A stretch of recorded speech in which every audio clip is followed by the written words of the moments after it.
Bueno, buenos días con todas y con todos. Espero se encuentren bien y todo bien por acá. Estamos en las últimas semanas del curso y bueno, la vez pasada hemos hablado de investigación cuantitativa. Hemos empezado a hablar de investigación cuantitativa. Hemos hablado de qué significa medir y hemos visto unas características de las herramientas de medición, de las herramientas cuantitativas, y ahora vamos adentro con la descripción de cómo se preparan cuestionarios para encuestas y entonces para un análisis cuantitativo. También los cuestionarios pueden ser usados con un enfoque cualitativo. Si tienen preguntas abiertas, pueden mezclar los dos. Entonces, preguntas cerradas y preguntas abiertas. Cuando el enfoque es más de una metodología mixta. ¿Y qué es un cuestionario? Es un conjunto de preguntas respecto a una o más variables a medir, y debe ser realizado, preparado coherentemente, de manera coherente con el planteamiento del problema, de las hipótesis iniciales de nuestra investigación. Y los cuestionarios se usan en encuestas de muchos tipos. Encuestas académicas, encuestas, por ejemplo, para ver la calidad del ambiente de trabajo en una empresa, encuestas para ver cuál es la tendencia de consumo de una particular alimento o otra cosa. Estos cuestionarios son realizados por empresas para saber cómo dirigir sus producciones. Ok, estoy mirando otras personas. Y entonces los cuestionarios se usan en muchos campos. Vamos a ver qué tipo de preguntas se pueden elaborar en un cuestionario. Preguntas cerradas. Preguntas cerradas son preguntas que contienen categorías o opciones de respuestas que han sido anteriormente, previamente definidas. Las categorías de respuesta son definidas a priori por el investigador, los investigadores que forman parte del grupo de investigación que ha elaborado el cuestionario. Y pueden tener varias opciones, por ejemplo, y se da la posibilidad de elegir todas las opciones que el entrevistado quiere o piensa que sean más acerca de lo que piensa, o a veces hay un número limitado de opciones, 1, 2, 3, 4, según lo que es el objetivo que quiere obtener con la pregunta específica del cuestionario. Y a veces las preguntas pueden ser de este tipo, como la que ven acá. A continuación voy a mencionarle algunos de los problemas que suelen preocupar a los habitantes de este municipio. Le pediría que en cada caso me dijera qué tanto le preocupa a usted cada uno de ellos, donde 10 significa me preocupa muchísimo y 0 quiere decir no me preocupa en absoluto. Entonces se da la posibilidad al participante de elegir, de dar un número que debe ser un número que corresponde a su evaluación según lo que fue lo que ha sido la pregunta. Entonces se va a poner muchísimas opciones para dar al participante la posibilidad de evaluar. Son preguntas estas que toman tiempo. Entonces, se debe considerar que estos tipos de preguntas van a ser parte de un conjunto de preguntas que en total no debe pedir mucho tiempo al participante para llenar, para contestar a todas estas preguntas. Y más luego vamos a ver cuánto debería durar un cuestionario. Y a veces hay preguntas como estas donde la persona va a escribir su propia respuesta, no va a elegir opciones. Como la de abajo, acá. Me doy cuenta que a veces estoy moviendo el mouse, pero no se ve en la pantalla principal. Y también hay preguntas como esta, donde se va a decir cuáles son las extremidades, el máximo y el mínimo en términos de números, por ejemplo, y entonces el participante debería evaluar dónde se pone su particular y específica condición comparada con el máximo y el mínimo valor. A veces en el cuestionario hay preguntas abiertas. A veces, dependiendo siempre del objetivo que uno tiene, se pueden adjuntar preguntas abiertas con el fin de investigar más en profundidad unos aspectos de las preguntas cerradas anteriores.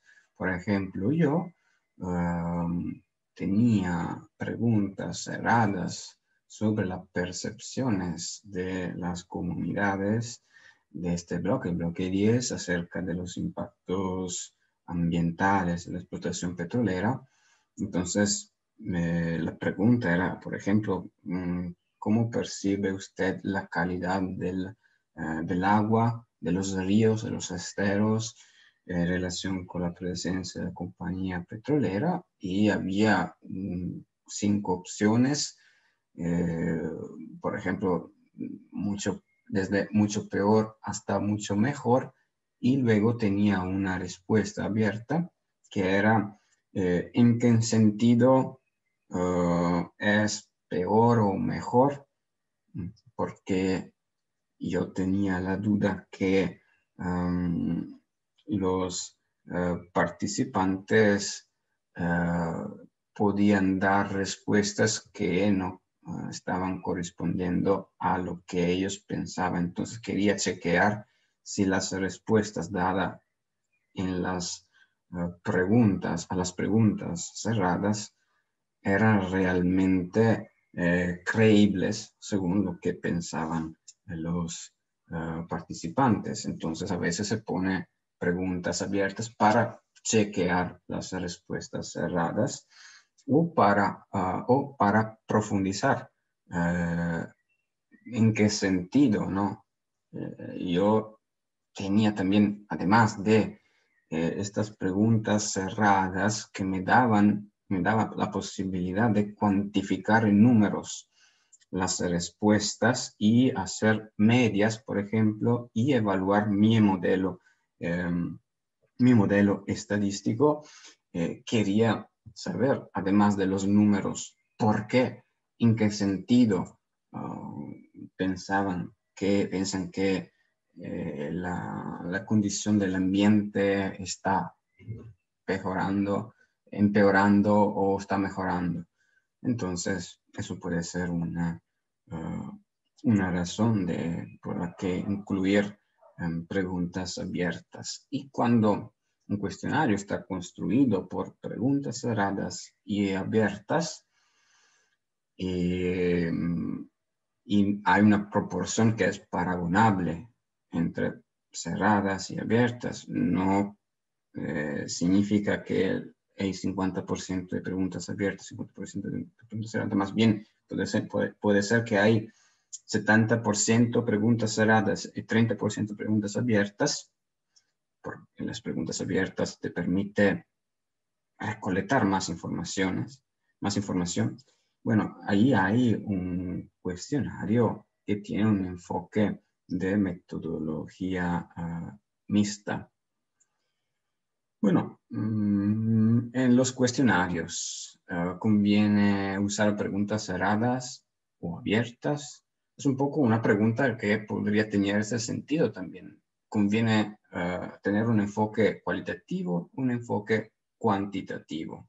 Cada uno, no es que el enfoque cualitativo sea mejor del cuantitativo, depende siempre de el objetivo que tenemos. A veces necesitamos de números para tener una idea de cuál es la tendencia de un particular fenómeno. Puede ser, por ejemplo, la disminución de la riqueza individual en tiempos de pandemia. Ahí necesitamos de números, por ejemplo. Y a veces necesitamos profundizar un fenómeno a través de entrevistas, grupos focales, ¿sí?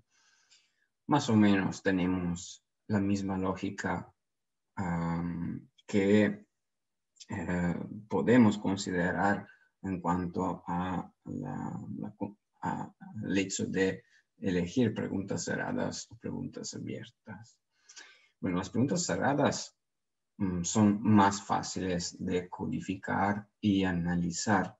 Ya tienen todas las posibles respuestas y cuando ya tú estás preparando tu cuestionario, puedes codificar tus respuestas. Entonces significa atribuir números, valores cuantitativos, empíricos a tus opciones de respuestas.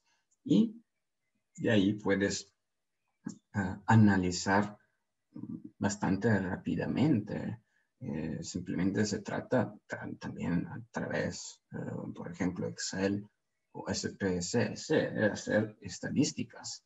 Y no es necesario hacer estadísticas de regresión múltiple, es así, simplemente estadísticas descriptivas que te dan una idea de cuánto cada opción ha sido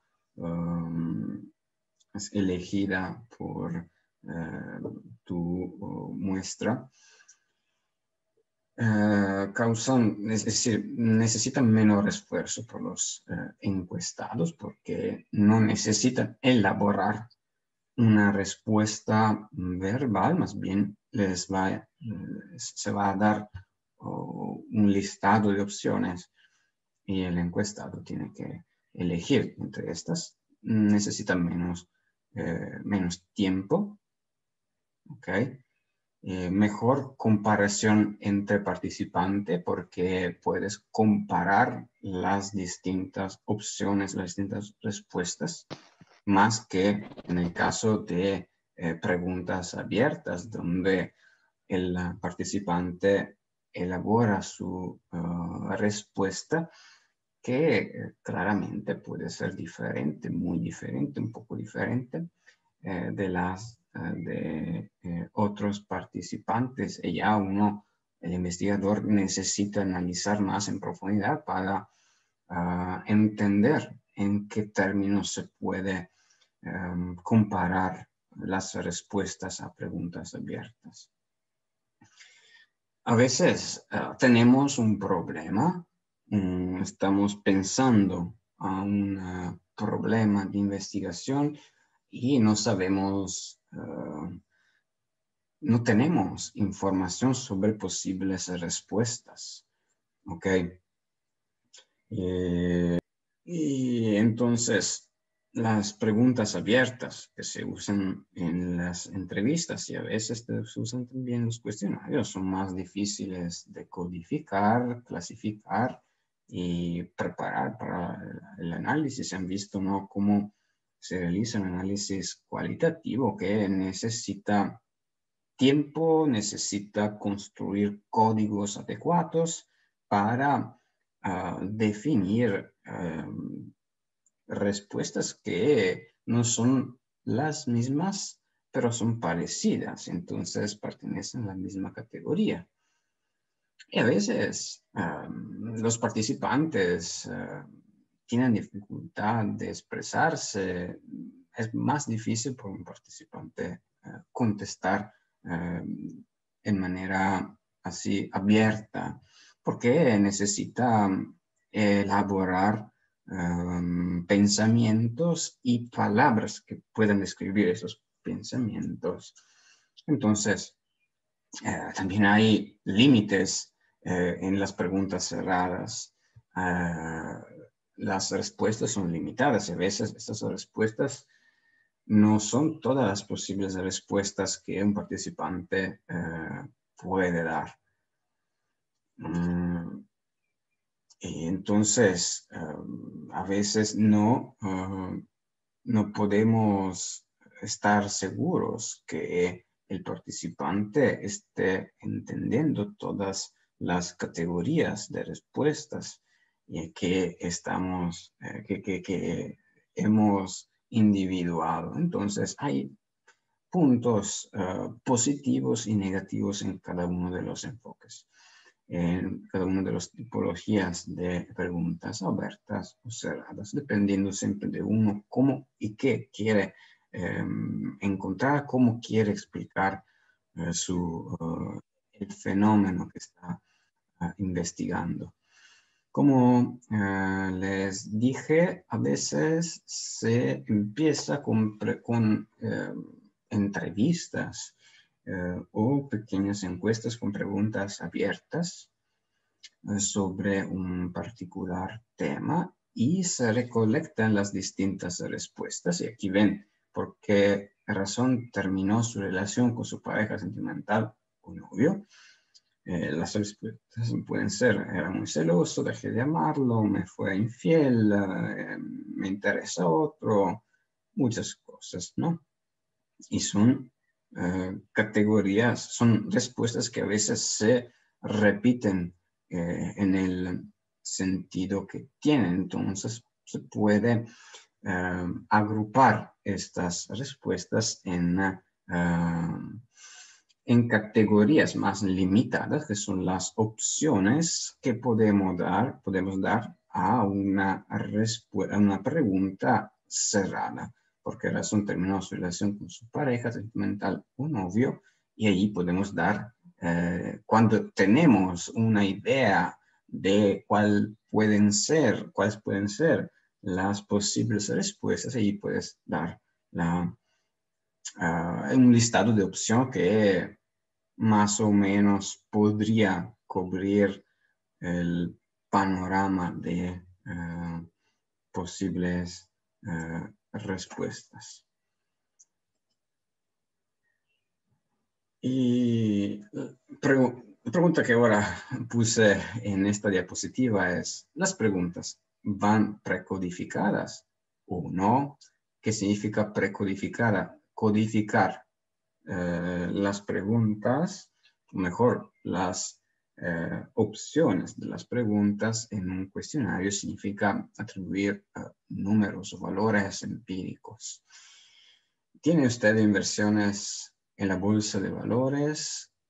sí, no. Si vamos a dar así valor 1 al no, vamos a dar el valor 2. Dar 1 o 2 como valores a estas opciones significa que podemos, eso por ejemplo se hace mucho en SPSS, se atribuye números a las opciones y en este caso, dar números a estas opciones puede ser interesante o no. Más interesante es cuando hay, por ejemplo, un escalamiento de tipo Likert, como en estas respuestas. Les voy a explicar qué significa escalamiento Likert. Cuando hay entre las opciones, por ejemplo, desde muy de acuerdo hasta muy en desacuerdo, donde se da valor 1 a muy de acuerdo y 5 a muy en desacuerdo.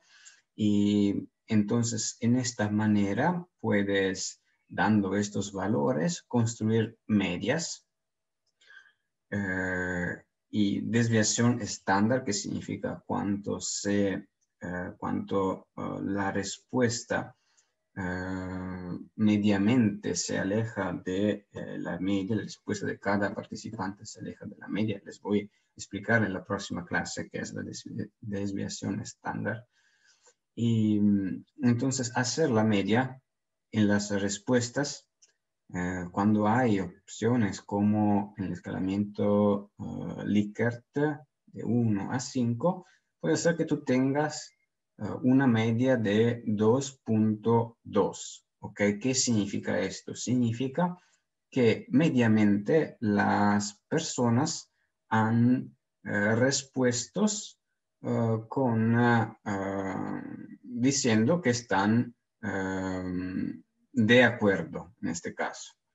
De acuerdo con una pequeña tendencia hasta el ni de acuerdo ni en desacuerdo. Eso permite considerar mejor de manera cuantitativa las respuestas. Entonces, según las preguntas según las opciones de preguntas y el tipo de preguntas, en algunos casos es muy útil precodificar las preguntas, o mejor, las opciones de preguntas. Y eso es para todas estas preguntas que tienen como opciones que tiene sentido, en la que tiene sentido calcular la media, que tiene sentido calcular estadísticas. ¿Ok?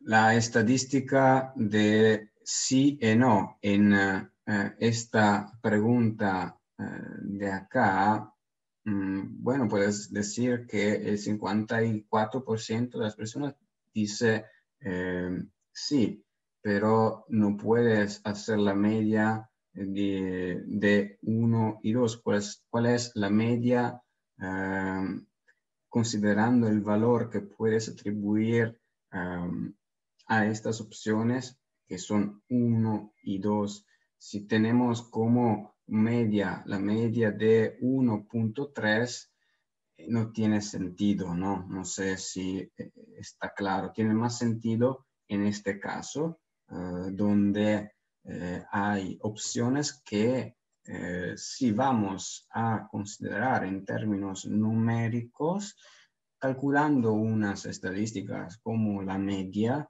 podemos entender la tendencia de las respuestas.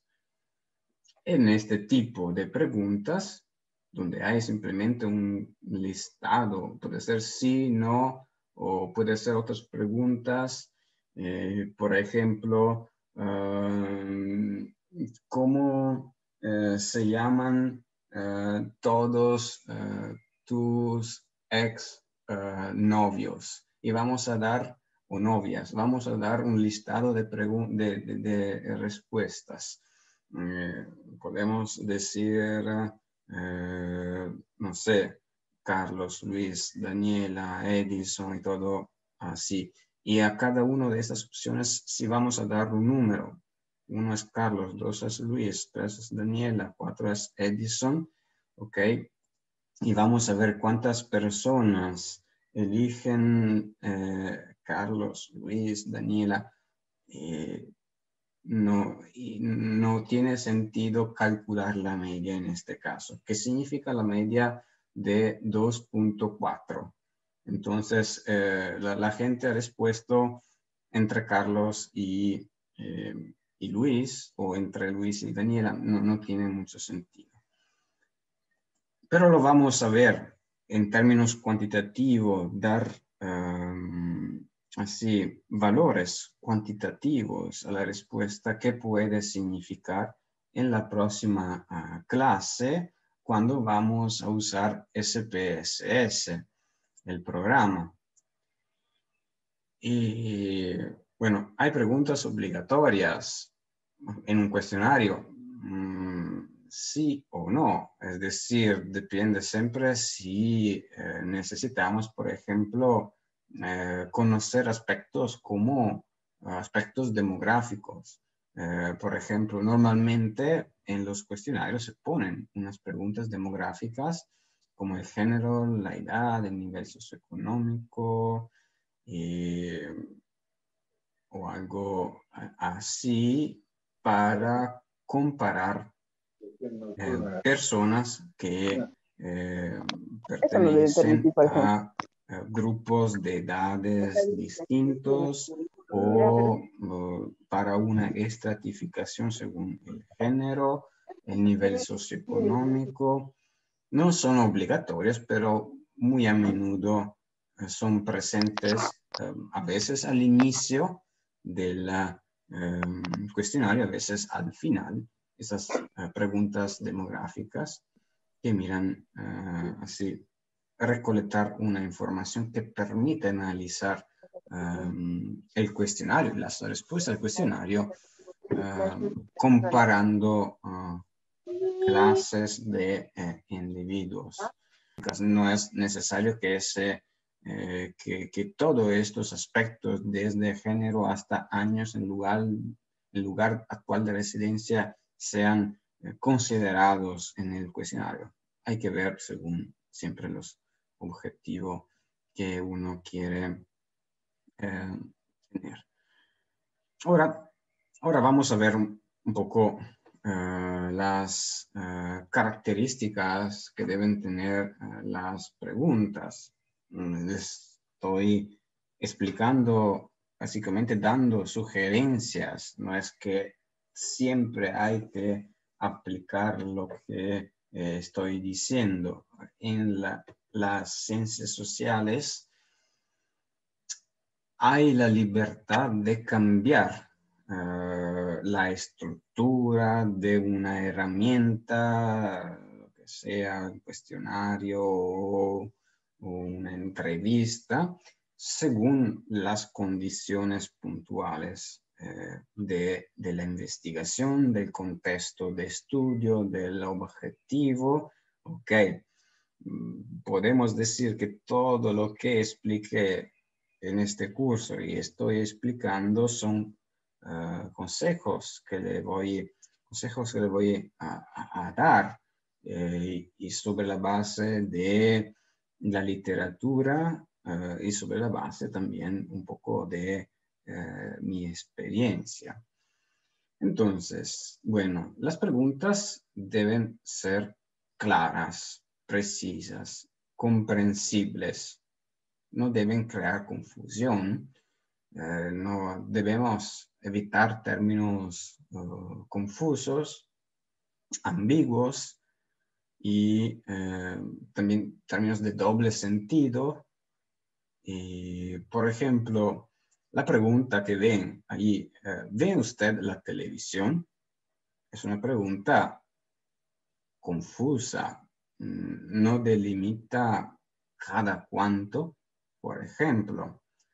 Entonces, una pregunta mejor sería,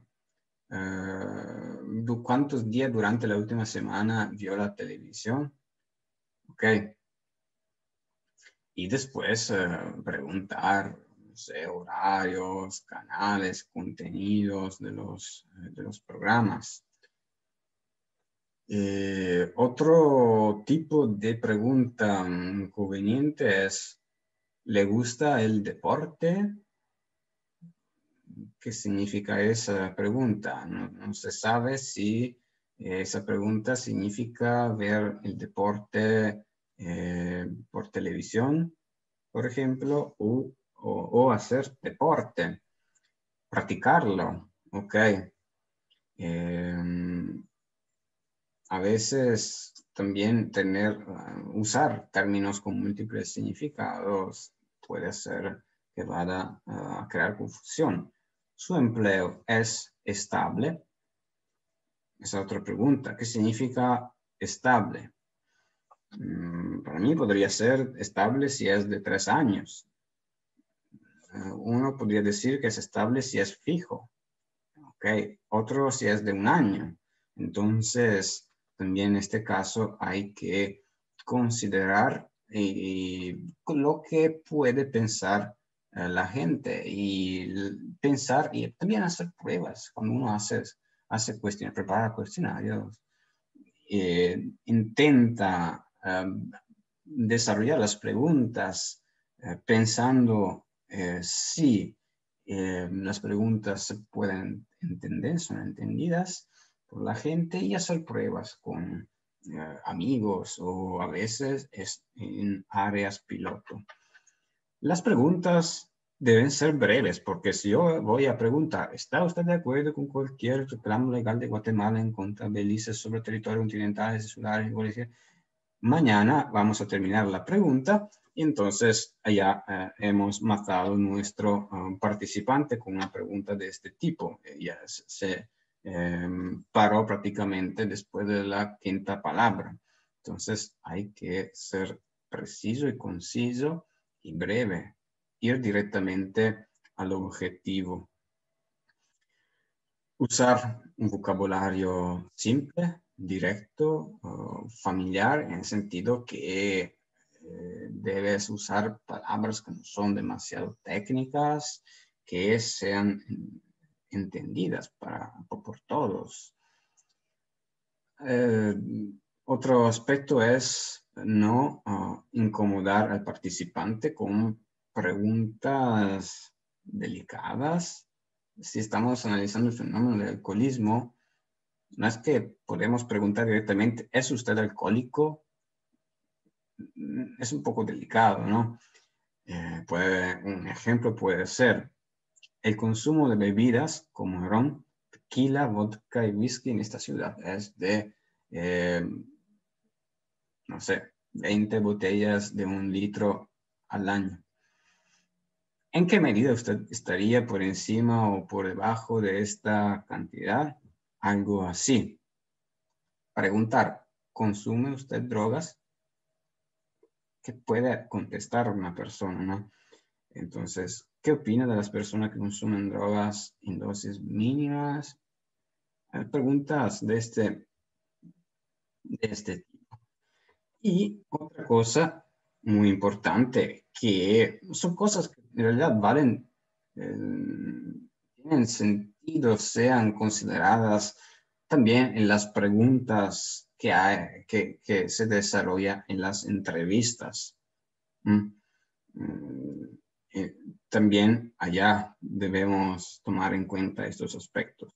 En el cuestionario, aún más, porque a veces el cuestionario se proporciona a la persona y la persona tiene que contestar autónomamente a las preguntas y no hay un investigador muy a menudo que recolecta las respuestas y puede repetir las preguntas si no están claras. Deben estar claras.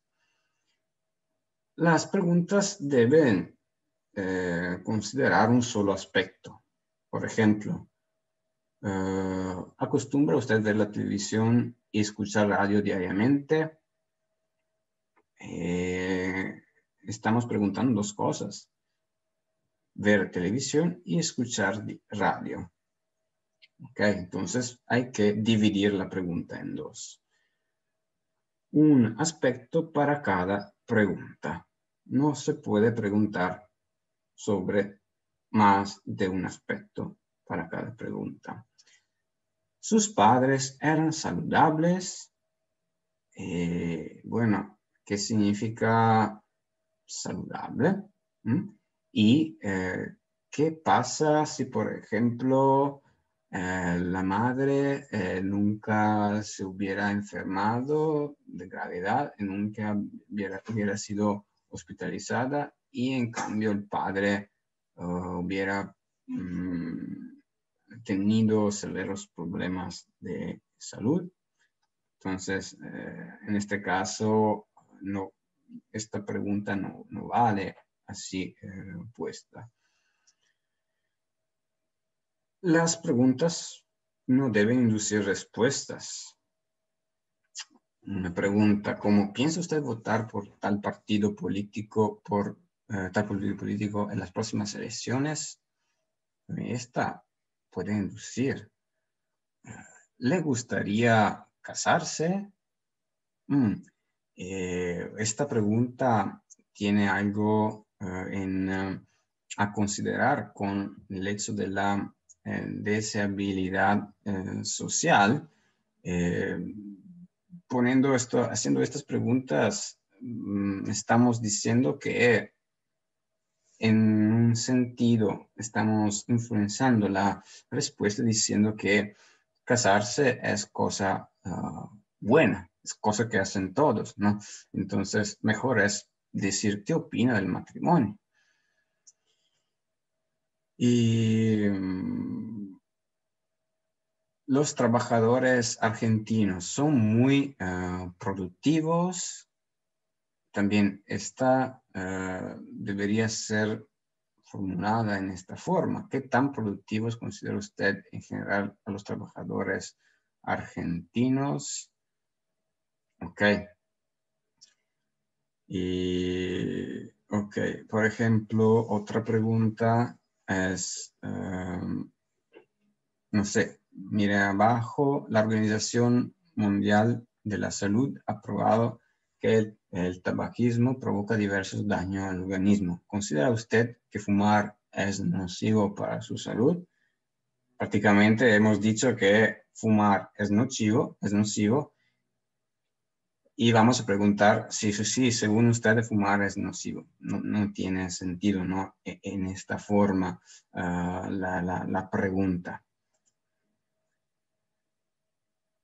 Otro aspecto práctico es que hay que evitar preguntas que nieguen el asunto que se interroga. Tampoco es conveniente incluir dobles negaciones, ¿no? Las dobles negaciones son positivas, pero suelen confundir. Entonces, ¿qué niveles de la estructura organizacional no apoyan el proceso de calidad? Cuando se usan negaciones, se crea confusión. Ok. ¿Qué no le agrada de este centro comercial? Se puede mejorar la pregunta diciendo, ¿qué le desagrada de este centro comercial? ¿Usted no comería si no supiera que hace daño a la salud? Chuta, hay que pensar, no comería, pues yo no iría a comer si no supiera. Toma tiempo, toma energía y el resultado no es seguro en estos tipos de preguntas.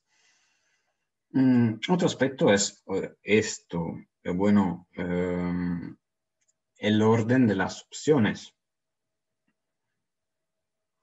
¿Cuál de los siguientes 4 candidatos presidenciales considera usted que logrará disminuir verdaderamente la inflación?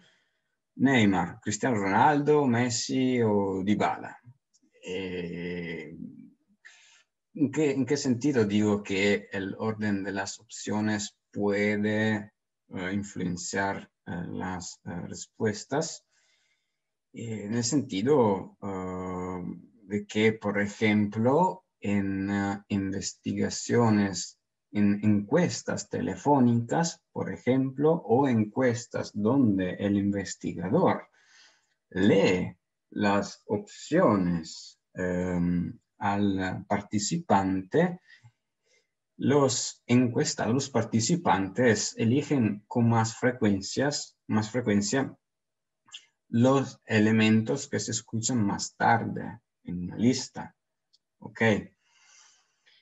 Entonces, lo que se debería hacer es cambiar el orden de las opciones. Por ejemplo, tenemos 100 cuestionarios. En un cuarto, 25% de cuestionarios tiene un orden que es como esto, en el otro 25% tiene otro orden y el otro 25% tiene otro orden y así el último 25%. Y eso es para disminuir la posibilidad que haya esta influencia de este tipo. Y me doy cuenta que no es simple hacer este tipo de cambio de orden, pero hay que tomar en cuenta también este aspecto, este factor.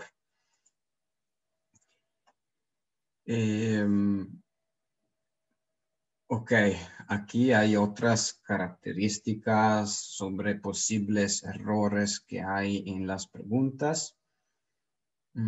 Por ejemplo, vamos a ver todos esos posibles errores o aspectos que crean confusiones, porque creo que sean útiles y van a tener el PDF, ¿no? Con todas estas diapositivas que pueden revisar cuando van a construir un cuestionario y espero pueda ser útil.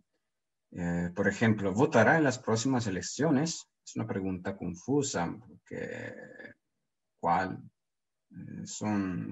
serán las próximas elecciones? Precisar más en las próximas elecciones del 10 de noviembre para elegir el alcalde, etcétera, etcétera. ¿Piensa ir a votar en estas elecciones? ¿Qué tan satisfecho está usted con el servicio de comedor y el servicio médico que se ofrece en la empresa? Son dos conceptos. Entonces hay que dividir los conceptos en dos preguntas. Demasiadas palabras en la pregunta final, entonces hay que reducir los términos. Ok.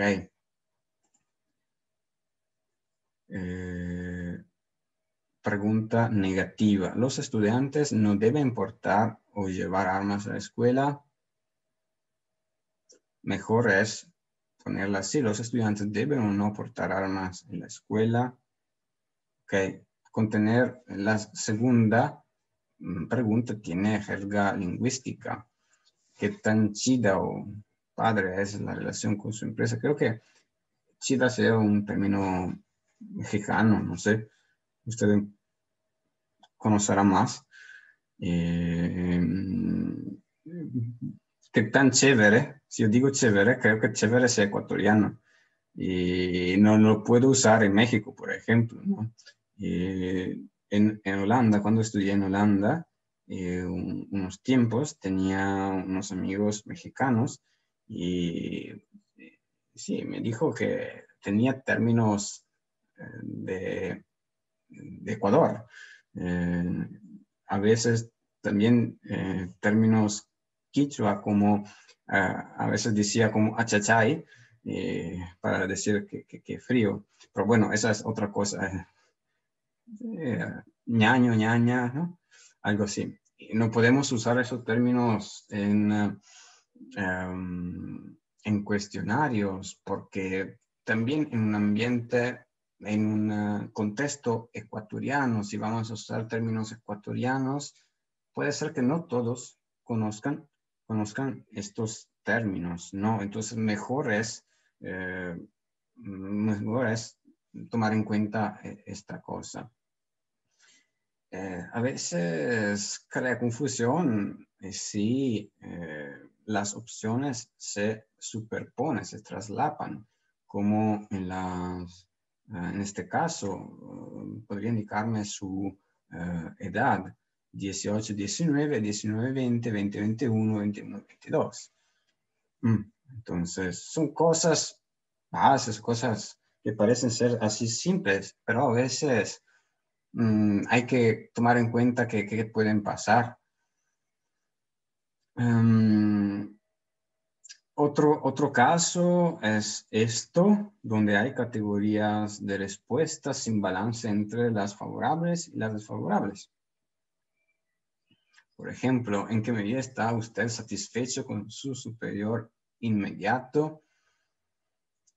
Insatisfecho, medianamente satisfecho, satisfecho, sumamente satisfecho. Aquí falta el valor neutral, valor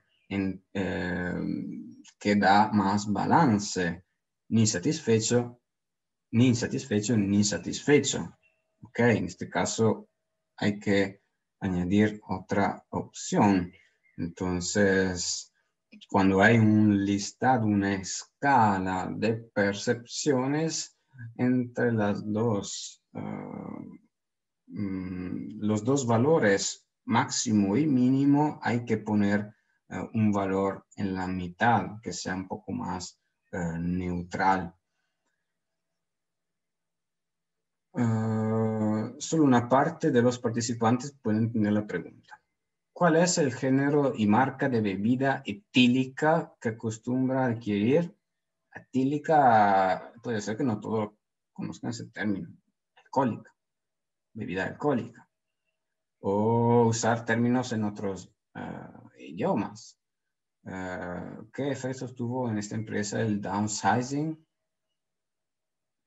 Que es la reducción de empleados. Entonces, sí, sé que en algunos sectores laborales se usan muchos términos en inglés. Por ejemplo, mi esposa, Laura, ella trabaja en data analysis, sería análisis de datos. Ahí todos sus colegas, recién empezó Laura a trabajar en esto, todos sus colegas mezclan italiano y inglés. Casi no se entiende nada. No sé si también eso pasa en Ecuador, en un ambiente donde se habla español, o si hay la tendencia a traducir y dar una palabra española que tenga el mismo sentido, pero en italiano, en algunos sectores laborales, se mezclan así las palabras de proveniencia inglesa. Pero bueno, en un cuestionario no podemos hacer este error. Hay que usar palabras que todos pueden entender.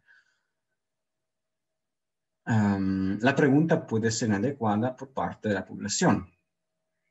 ¿Cómo le afectó el incremento en la tasa impositiva para empleados gubernamentales? Bueno, hay que dividir la pregunta, hay que desarrollar la pregunta en esta forma, agregar preguntas que segmentan la población. ¿Actualmente trabaja? Sí, no. ¿Trabaja usted en empresa, por cuenta propia, gobierno? Entonces, a quien pertenezca a la última categoría se le pregunta, ¿cómo le afectó el incremento en la tasa? Entonces, hay que tomar en cuenta también este aspecto.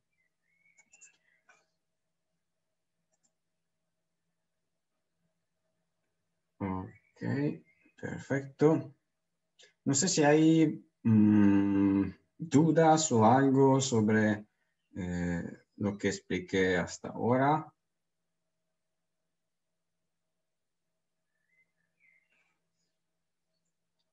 Ok. Y muy a menudo, cuando se realiza un cuestionario, se pone una carta introductoria que explica unos aspectos como el propósito general del estudio, las motivaciones, bueno, los objetivos y también se pide el consentimiento, se identifica el encuestador. Hay aspectos que se pueden considerar al inicio de un cuestionario, son estos que ven aquí en esa diapositiva. Y hay, por ejemplo, instrucciones iniciales sobre cómo se realiza el cuestionario, cuánto tiempo va a tomar, y esas indicaciones deben ser claras y sencillas. Ok. Y a veces hay el espacio para firma del consentimiento. A veces es mejor no poner ningún espacio para ninguna firma porque puede un poco resultar incómodo firmar el consentimiento, lo que es lo que me pasó a mí en mi caso, y si hubiera pedido a la gente firmar, no sé cuántas personas habría contestado mi cuestionario por la delicadeza, por el ser muy delicado el tema que yo estaba investigando. Y entonces, bien preparar la introducción de un cuestionario, la carta introductoria, como esta. Aquí tienen un ejemplo de cómo se puede desarrollar, preparar una carta introductoria. Y entonces les dejo este ejemplo en la diapositiva, así que pueden revisarla. Las instrucciones del cuestionario son muy importantes y se va a decir cómo se debe contestar, cómo se debe poner, no sé, con un lápiz o algo, una cruz o otra cosa. Y también se va a decir que es importante la participación, que todos los datos son confidenciales, anónimos. Así es importante decir que son anónimos.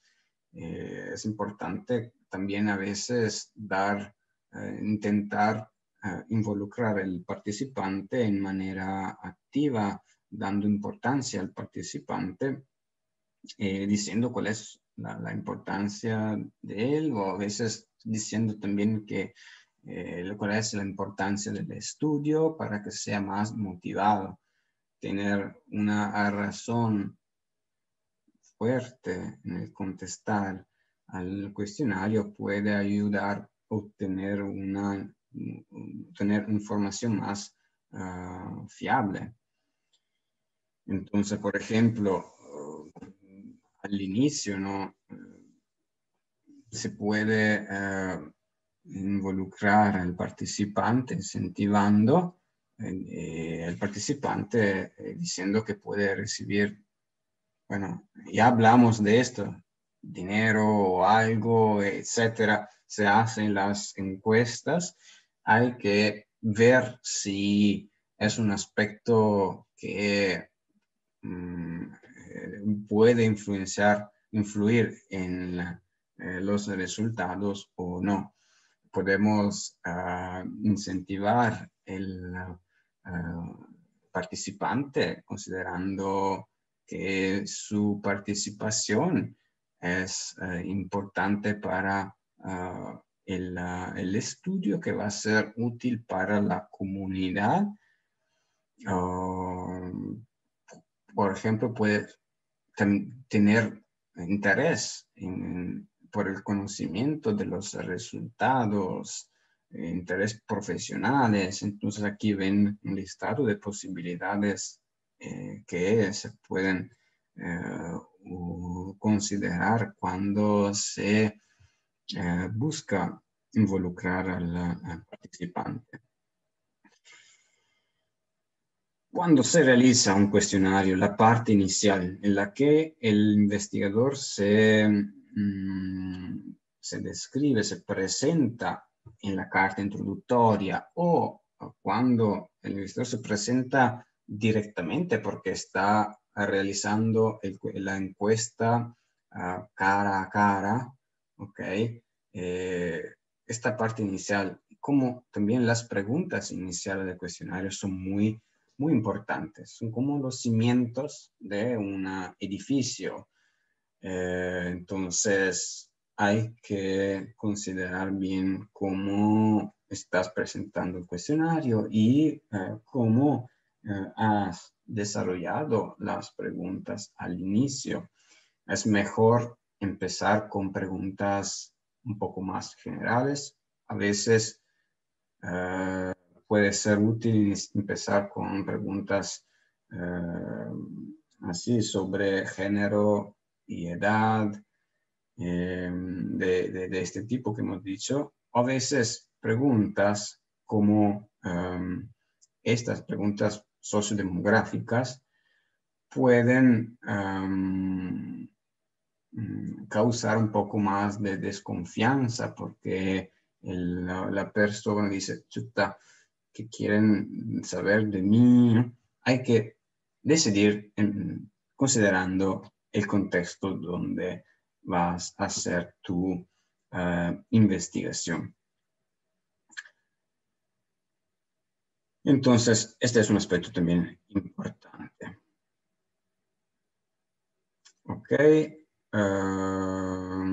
A veces es importante insertar instrucciones a lo largo del cuestionario sobre en relación con las preguntas para que la persona pueda contestar de manera más clara. Otro aspecto del cuestionario es el tamaño del cuestionario, cuánto va a durar el cuestionario, porque si es un cuestionario muy largo, que tiene muchas preguntas, va a durar, por ejemplo, 1 hora, esto va a cansar mucho a la gente. Normalmente un cuestionario que toma más de 30, 35, 40 minutos va a ser muy fatigoso, muy pesado, ¿okay? A menos que los sujetos estén muy motivados para contestar. En mi caso, mi cuestionario duraba más o menos 40-45 minutos, que era mucho, porque tenía un montón de preguntas. Y tenía la duda que fuese demasiado largo, pero con las primeras pruebas que hicimos, hemos visto que la gente quería contestar. Claro, al inicio tenían la desconfianza, una cierta desconfianza por el hecho de ser un tema delicado, pero cuando logramos obtener la confianza de los líderes y explicamos los objetivos, mucha gente tenía una fuerte motivación para contestar. Entonces pudimos realizar este cuestionario largo. Y era un cuestionario que hicimos presentando las preguntas cara a cara con un encuestador, con un investigador que preguntaba a la persona. Entonces podía verificar qué tan estaba cansado el participante, ¿no? Entonces podía modular, cambiar la velocidad de las preguntas o tomar la atención según la condición. El cuestionario puede ser, pero autoadministrado, es decir, que vamos a dar el papel con el cuestionario a la gente para que contesten y luego nos van a dar el cuestionario llenado, o puede ser que sea autoadministrado en el sentido que se puede hacer en línea. Entonces hemos preparado través de programas como el formulario de Google, el cuestionario, y vamos a compartir el cuestionario a través de redes sociales, de Facebook, correos, así. Y normalmente aceptan más o menos el 15-20% de personas, aceptan contestar y participar más o menos esta ventana de porcentaje. El cuestionario se puede aplicar también en forma de como si fuese una entrevista personal. Entonces, cara a cara. Es prácticamente hay las mismas dinámicas que se encuentran en una entrevista estructurada, semiestructurada o algo. Entonces, el papel del encuestador, del investigador es muy importante. Su forma de actuar, su posicionamiento, su reflexividad y su atención a los aspectos éticos son muy importantes en la realización de este tipo de cuestionario.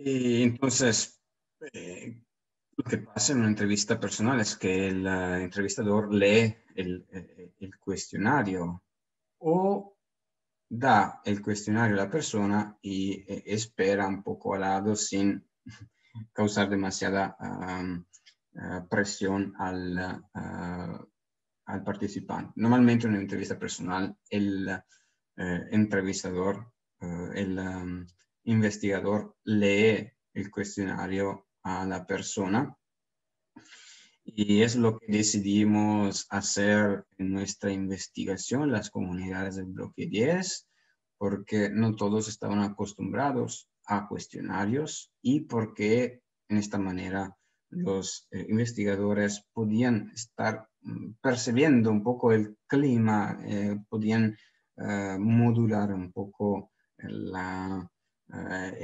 cuestionario, también ver si no estaban claras las preguntas y hemos dado también a los participantes un papel con las posibles opciones para cada respuesta cerrada. Entonces podía leer, nosotros íbamos a leer las preguntas y los participantes podían leer las opciones en un papel. En esta forma se ha podido realizar esta encuesta donde normalmente la gente no está acostumbrada a este tipo de investigación. Son más investigaciones de grupos focales o entrevistas. Otro tipo es por entrevista telefónica. Entrevista telefónica, entonces se va a leer el cuestionario y se va a leer las opciones de respuesta. Y estas opciones de respuesta no pueden ser un listado larguísimo de respuestas, sino la persona se va a olvidar.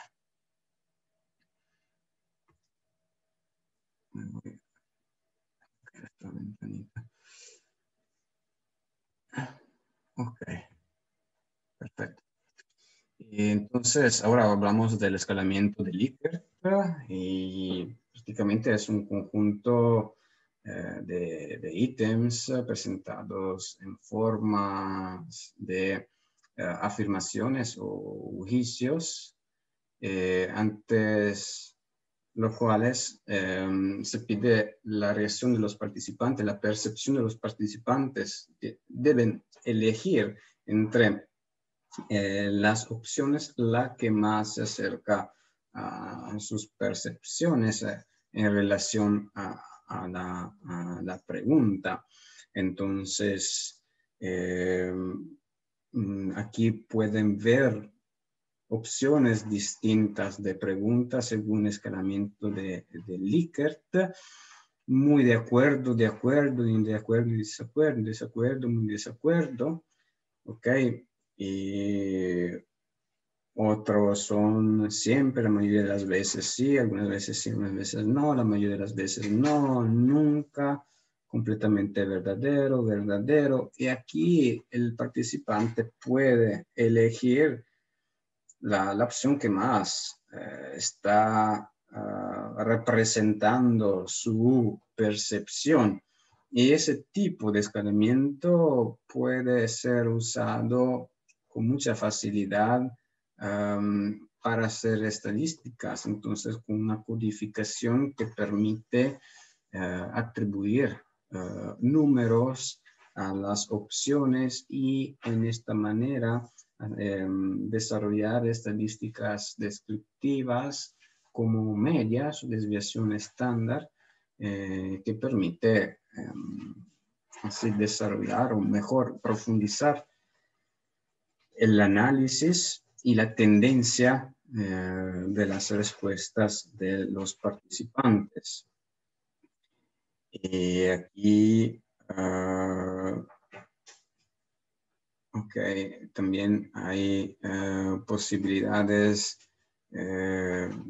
otras de hacer escalamiento de Likert. Prácticamente hay que tomar en cuenta el orden de las opciones que no deben ser al cazar, debe ser precisas. Probablemente sí, indeciso, definitivamente sí, probablemente no, definitivamente no. Hay que considerar un orden donde la respuesta más neutral sea en la mitad. Aquí tienen ejemplos de escalamiento de Likert. Entonces hay preguntas con opciones y son ejemplos que pueden encontrar en las diapositivas. La diapositiva, el PDF ya está en el Moodle. Les sugiero descargar este PDF porque ahora vamos a hacer un pequeño trabajo de grupo. Y el campo todavía no lo tenemos en línea. Esa posibilidad todavía no hay en Zoom. Y ahora la tarea es esta. La tarea es preparar un cuestionario con los mismos objetivos del grupo focal de la vez pasada. Y definir los participantes del cuestionario, definir construir, desarrollar una carta introductoria,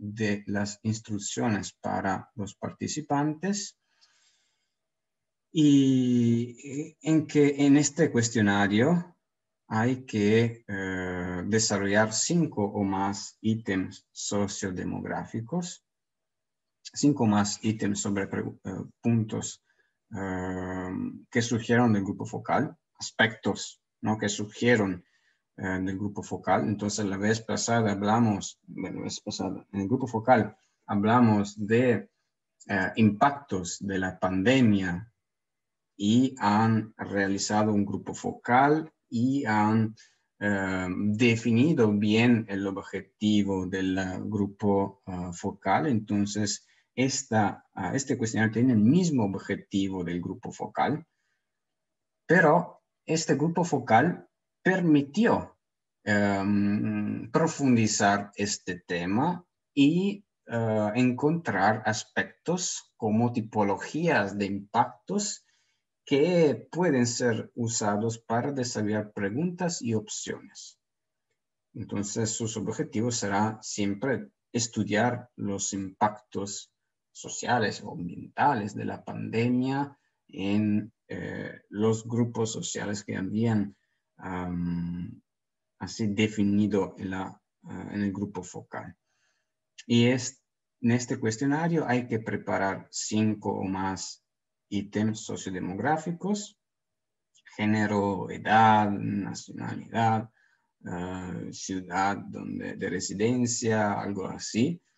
y 5 más ítems sobre puntos que surgieron en el grupo focal. Entonces, 5 preguntas que pueden estar relacionadas con los aspectos que salieron del grupo focal. Y uno más ítem con respuesta breve, como la que ven acá. Ok, de estos 5 o más ítems sobre puntos que surgieron del grupo focal, uno debe tener escalamiento Likert. Ok. Entonces, las demás opciones, las otras preguntas pueden ser que tienen múltiples opciones y una, pero, debe tener la forma del escalamiento de Likert. ¿Cómo vamos a preparar el cuestionario? ¿Qué vamos a hacer para preparar el cuestionario? Vamos a usar el formulario de Google. Y ahora a ver dónde tengo yo acá. No sé si ya han usado el formulario de Google, pero va a ser bien útil los cuestionarios. Por ejemplo, un ratito, acá. Perfecto. Por ejemplo, podemos elegir qué tipo de pregunta queremos hacer. Acá, estos formularios sin título. Ya cuando se va a abrir un formulario, se abre en esta forma. Acá podemos poner el título de nuestro cuestionario. Y aquí el título del documento. Acá se puede poner la descripción del formulario, puede ser nuestra carta introductoria, ¿okay? Donde se va a describir el formulario, el cuestionario, se va a describir los objetivos de la investigación y entonces va a ser también importante, se va a dar indicaciones, instrucciones. Podemos, bueno, escribir una pregunta. ¿Cuánto? Bueno, no voy a escribirla. Aquí podemos elegir qué tipo de pregunta. Respuesta breve. Ok. Entonces acá vamos a obtener podemos decir si es obligatoria o no. Podemos también añadir una imagen, respuesta como párrafo, entonces más larga, opción múltiple o casilla de verificación. ¿Cuál es la diferencia entre opción múltiple y casilla de verificación? Es que en la opción múltiple se puede dar una sola respuesta. En la casilla de verificación se puede dar más de una respuesta. Entonces hay un listado de posibles opciones. También se puede construir una pregunta como cuadrícula de opción múltiple, por ejemplo, fila 1, fila 2, pongamos esta situación. Así, mucho mejor. Y acá, otras 5. Mucho peor. Ok, y aquí ni peor ni mejor. Escalamiento tipo Likert. Ok, y acá pongamos así. Aire. Ríos. Y aquí suelo. Pongamos así, podemos ver cómo aparece nuestro cuestionario en esta manera.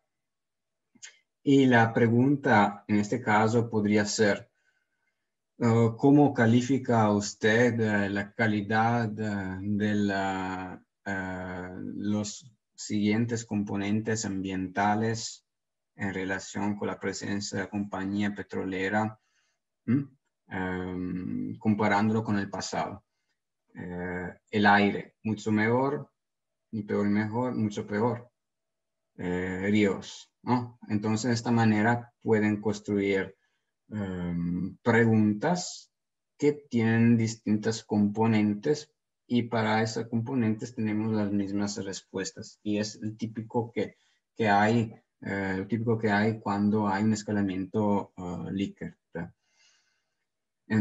Y eso es muy útil, ese formulario de Google, porque permite ver también cómo aparece a los participantes y construir preguntas, ¿no? Y bien, puede ser múltiple, puede ser casilla de verificación, lista despegables, entonces tienen opciones que van a ser elegidas de una lista y tiene muchas ventajas el cuestionario realizado en Google porque puede ser compartido. Entonces se puede configurar y compartir el cuestionario directamente a través de un enlace a las personas